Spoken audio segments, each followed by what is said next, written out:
ATM প্রতারণার হদিশ, গ্রেপ্তার 2, উদ্ধার 92টি এটিএম কার্ড। পুজোর মুখে বড়সড় এটিএম প্রতারণার হদিশ পেল পুলিশ। সোমবার সোনারপুর থানা এলাকা থেকে গ্রেফতার করা হয়েছে 2 প্রতারককে। উদ্ধার হয়েছে 92টি এটিএম কার্ড। পুলিশ জানিয়েছে ধৃতদের নাম রাজু বর্মন ও সমীর নস্কর। মঙ্গলবার এক সাংবাদিক সম্মেলনে বারুইপুর পুলিশ জেলার এসপি পলাশচন্দ্র ঢালি জানান, এটিএম থেকে টাকা তুলতে সাহায্য করার কথা বলে অভিনব প্রতারণার ছক সাজিয়েছিল ধৃতরা। বিভিন্ন এলাকায় এটিএম কাউন্টারের বাইরে অপেক্ষা করত তারা। বয়স্ক লোকজন বা অন্য কেউ কাউন্টারে এসে টাকা তুলতে গিয়ে সমস্যায় পড়লে সাহায্য করতে এগিয়ে আসতো তারা। এরপরেই কায়দা করে আসল এটিএম কার্ড হাতিয়ে ধরিয়ে দিত নকল কার্ড। কয়েকবার চেষ্টা করে টাকা তুলতে না পেরে ফিরে যেত ওই ব্যক্তি। ততক্ষণে পিন জানা হয়ে যেত প্রতারকদের। এরপরে আসল কার্ড দিয়ে টাকা তুলে নিত তারা। এভাবেই দিনের পর দিন প্রতারণা হচ্ছিল। বারুইপুর পুলিশ জেলার কয়েকটি থানায় একাধিক অভিযোগ জমা পড়ে। তদন্তে নেমে গোপন সূত্রে পুলিশ জানতে পারে ওই দিন সোনারপুরের 11 নম্বর ওয়ার্ড এলাকায় একটি এটিএমে প্রতারকের এসেছে। এরপরে অভিযান চালিয়ে 2 জনকে ধরে পুলিশ। ধৃতদের জেরা করে ঘটনার আরও তদন্ত চালাচ্ছে পুলিশ। এই দলে আর কে কে যুক্ত তা খতিয়ে দেখা হচ্ছে। পাশাপাশি কোন কোন এলাকায় প্রতারণার জাল ছড়িয়েছিল তাও তদন্ত করে দেখা হচ্ছে। উদ্ধার হওয়া এটিএম কার্ডগুলি মালিকদের হাতে ফিরিয়ে দেওয়ার ব্যাপারে উদ্যোগ নেওয়া হবে বলে জানান এসপি।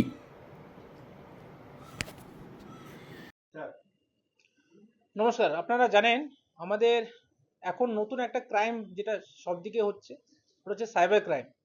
এই সাইবার ক্রাইমের মেইন 3টে স্তম্ভ আছে। এক হচ্ছে ফেক সিম কার্ডস, 2 অ্যাকাউন্টস, ফেক অ্যাকাউন্টস যেখানে টাকা যায়, আর 3 হচ্ছে কল সেন্টার্স যেখান থেকে ফোন করে প্রতারণা করা হয়। এই যে অ্যাকাউন্টস থেকে যখন টাকা ভিকটিমের কাছ থেকে যখন টাকাটা চলে যায়, তারপরে বিভিন্ন অ্যাকাউন্টস থেকে টাকা তুলে ওটাকে আত্মসাৎ করা হয়।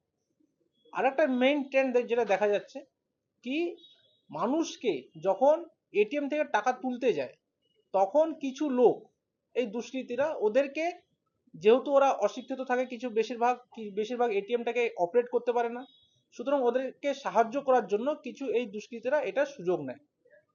এই একটা স্কিমে কালকে আমরা একটা পর্দা ফাঁস করলাম, যেটা দেখা যাচ্ছে আমাদের একটা গোপনীয় সূত্র থেকে আমরা খবর পাই কি, ওয়ার্ড নাম্বার 11 সোনারপুর থানা, ওখানে পিএনবি একটা এটিএম কাউন্টার আছে, ওখানে কিছু দুষ্কৃতীরা এই মোডাস অপারেন্ডি নিয়ে কিছু লোকের চিট করছিল।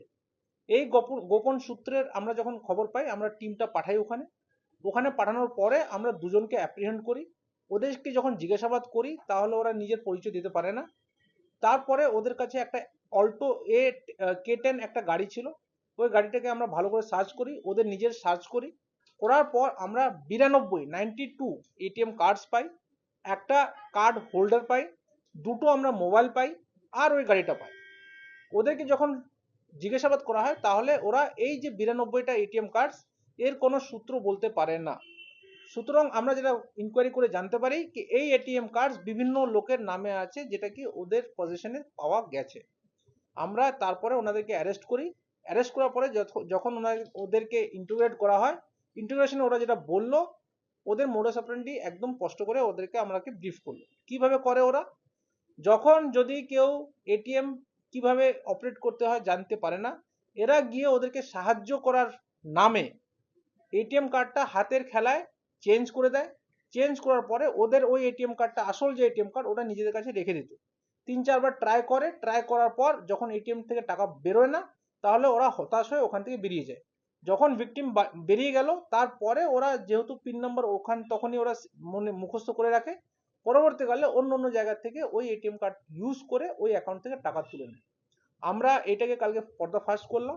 করার পর 2 জনকে আমরা, ওই 2 জন যে 2 লোকটা ওখানে দাঁড়িয়েছিল, ওদেরকে আমরা অ্যারেস্ট করেছি, প্রপার সিজার করেছি। নতুন বিএনএসএস এর আইন অনুযায়ী সার্চ সিজার প্রসিজার ভিডিওগ্রাফি করে আমরা ওদেরকে অ্যারেস্ট করে রীতিমতো কেস করে সোনারপুরে আমরা ওদেরকে 7 দিনের পিসিতে নিয়েছি। এবার ওদের সঙ্গে জিজ্ঞাসাবাদ করব। করার পর ওদের অন্য থানায় কোনো যদি কেস থাকে, আমরা এটা আশাবাদী কি অবশ্যই কেস থাকবে। বিভিন্ন যে আমাদের আনডিটেক্টেড কেসেস আছে, ওটাতেও আমরা আশা করি এর কোনো একটা সুরাহা হবে। একজনের নাম হচ্ছে রাজু বর্মন, ওর বাড়ি হচ্ছে বারুইপুরে, আর একজন হচ্ছে সমীর নস্কর।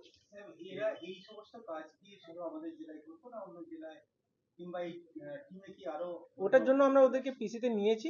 ওদের এই টিমের সঙ্গে আরো কতজন যুক্ত আছে, কোন কোন থানায়, ওটা আমাদের বারুইপুর জেলার মধ্যেও হতে পারে কিংবা জেলার বাইরেও হতে পারে, এটা আমরা তদন্ত করে আরো ওটাকে খুঁজে বের করব।